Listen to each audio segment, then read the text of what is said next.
This is just a snapshot of the destruction here. Huge tree uprooted, and then you see it just crashed into this house. The station's all taped off, but if you look on to the distance, this crime scene actually spans at least a couple of blocks here. In the last hour or so, we've seen police escort some of those people back into the direction of that apartment complex, and we've also seen some cars emerge from that area as well, but very limited. This area still very much taped off as police and the SWAT unit still continue their work. Oh, just talk about this line keeps growing the longer that we're out here. Just take a look. This line now wraps around this gate here. These people are all here for VCon this morning. Look at that. They got energy for 5 o'clock in the morning. They're doing it for the merch. We're going to talk to them in just a bit, but first I got to try and explain what this conference is all about. Perfect. They drive really nice. Yeah, how much does that cost? Oh, right, another right turn. I got the right turns down, guys. Yep, except Okay. now we're going to do a left turn. Oh, okay, we're spicing things up a little bit. Left turn. I mean, apparently the motto here is why be basic when you can be extra? I don't know. I don't even know what you would do with $100 million. I might actually try it. You Yeah. have a good survival rate. No, are you kidding me? Have you not learned anything about me? Really? Are you nuts? Pauline? Oh, Yeah. Okay. All right. Very good. Thank you all. no. Okay, let's see. Ooh. Not Did bad. I see that? All right.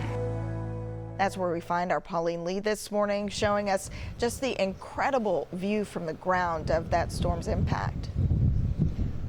Hey, good morning, Shayla. Yeah, it might be calmer in the sense that there's no severe weather, but it's incredibly windy this morning. That's going to be a little bit of a challenge for people who are working to clean up. But I just want to show you again, this is just a snapshot of the destruction here. Huge tree uprooted, and then you see it just crashed into this house, effectively just destroying it. The family was at home at the time in the basement. They are safe this morning. So we're getting a better idea of what the cleanup process is going to be like and how much damage was done yesterday. We've got Julie Anderson here, Douglas County Emergency Management. Thank you so much for joining us this morning. Absolutely. So let's walk through just looking at this. We're told down the street it gets even worse. So how do you even approach today? What do you do today? So it will be a huge task, obviously, and our first concern is always life safety. We do still believe that there have been no major injuries or fatalities, and now we want to keep it that way. As you can see, this is not cleanup work for the faint of heart or the volunteers who just want to come and help pick up some pieces. We will be coordinating. The fire chief and his staff will be working with volunteers with chainsaws and others who are able to do this work. We still have down power lines. And of course, we want to assess the needs of these residents and the cabin owners who have been impacted. So we will go, block by block, again, making sure that no one is injured as they begin cleanup of these very heavy items. You take a look at some of our drone video and the video that we captured yesterday, just as the storms rolled through, after the storms rolled through. I mean, this area for Rita hit hard, but other parts of Douglas County, how are we doing there? So we are still assessing around the county. Hudson Township, which is located right near the technical city limits of Ferreta, is also impacted. The city of Nelson, my understanding, was also impacted. I haven't had a chance to get up there. The National Weather Service is expected to arrive about 10 a.m. and they will be looking at the debris to determine the tornado, the extent of it, make sure it wasn't straight line winds. We're not sure. We presume it was a tornado. So again, we'll be working with the sheriff and police departments to determine who needs what, and then we prioritize with the resources that we have. Now, we were just here, 3 weeks ago in Alexandria, the first wave of storms of the spring season. How tough is this for you guys as a community? Well, it's been difficult, and it's the folks who have been impacted, of course, have borne the brunt of it. But yes, May 12th, on that Thursday, we had widespread impact, and those homeowners, of course, are still in the thick of trying to clean up. And so, yes, this certainly adds to our burden, but we know we have a lot of dedicated responders who will be here and others to help pick up the pieces. If we could just say, folks, it is so congested back here. Do not come here unless you are assigned and you have gone through and signed up We just don't need onlookers, please. There's too many vehicles and too many people already. We really need you to not come today. Some good advice there. Julie, thank you so much for taking the time and chatting with us, and we wish you the best in the cleanup. Thank you very much. All right, guys. We're going to be here all morning, and we'll take a look at some areas, some of the other areas that are damaged as well, and we'll bring that to you live coming up in the next hour, but we'll send it back to you for now. Thank you so much, Pauline. And unfortunately, not much has changed from our vantage point here. We're here on the corner of 21st and Franklin. Take a look behind me. A lot of this area taped off here. The cross street right here, 21st, that standoff is happening just blocks down 21st here. Now, I will say in the last hour, we do know residents in that apartment complex have been evacuated. Much of them have been out here all night just waiting for the green light to be able to go back home. In the last hour or so, we've seen police escort some of those people back into the direction of that apartment complex. And we've also seen some cars emerge from that area as well, but very limited. This area is still very much taped off as police and the SWAT units still continue their work. I want to show you some video we got from a viewer this morning taken just at about 4 o'clock this morning. That person says the man hanging out of that balcony window there, that man is involved in the standoff. You can hear loud music coming from that unit. You can also at points hear a loud bang in that video, and then you can see the window shatter. You can also see police units out in the hallway just outside of that unit as well. So here's what we know from police so far. Police responded just after 9:30 last night after reports that someone was firing shots inside the apartment building. Officers then heard more shots as they arrived, and then that's when they started evacuating those residents in and around that third floor unit. Now, we also talked to people living nearby. They say they're shocked that something like this can happen in this neighborhood.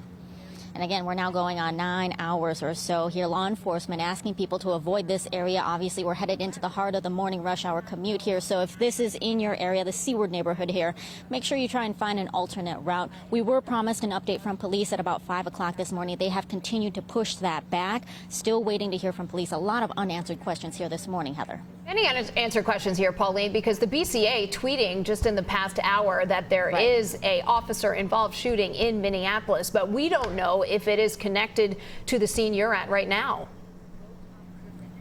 Right, that's right. And we've tried to get a hold of police. We've seen them walking around. Again, they promised us an update at about 5 o'clock this morning. We've continued to press them for that update. We still have not been able to hear from them just yet. But when we do, we'll be sure to let you know. All right. Pauleen Lee live this morning. It's the best neighborhood. I can't even explain it. It's a source of constant joy in this Woodbury community. And this is it. This is a little library.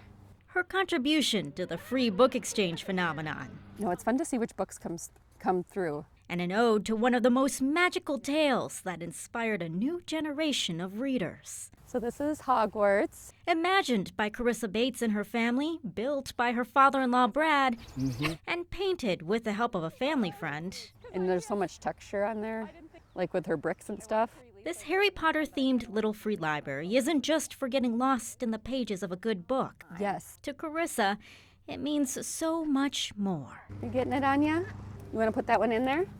Among the classics and the bestsellers, and the many sent in by independent authors from around the country. Brand new books that were donated that are signed. There's the story of the journey these books take, written in Carissa's own words. It's just it was a fun outlet for me to be creative and not focus on cancer, just focus on something fun. Writing didn't exactly come easy for Carissa. No, writing has never been my thing. That is, until her own story took an unexpected turn in 2019, when she was diagnosed with triple-negative breast cancer, a rare and one of the most aggressive forms of the disease. I, of course, thought I was going to die. You're like in shock. Like it's like a weird feeling, like it's hard to explain. No words? There's like no words. A therapist by trade, words soon became her own therapy through nearly a year of chemo, a double mastectomy, and a hysterectomy. So I could get my feelings out and kind of work through them while I'm writing. You want to read it, Anya? But it was also her escape. I'll read it, okay. In the form of a new children's book. Let me introduce myself. I'm the Traveling Book. Pages that chronicle the life of a book in a free little library, traveling to familiar places. Hogwarts. Yep, Hogwarts. And meeting familiar faces. Who is this, Anya? That's Anya. Celebrating the joy little free libraries and their traveling books have brought to not only Carissa's family through the good times and the bad, but to many others everywhere. We also put in where little library is located, what state. Soon after she published it, the book became Amazon's top seller for new releases and among the top 20 for bestsellers. I want it to be a fun book. But she says the best part? Just getting kids interested and excited about reading. They can read the book and then maybe they can go find a little free library and find a book that they want. And young readers won't have to go far in this neighborhood to find another little free library.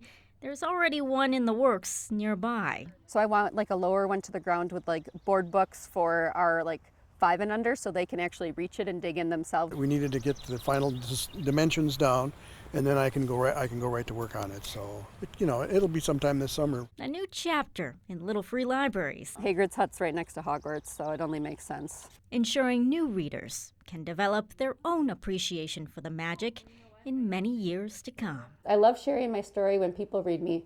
I am happy when I make new friends through my travels.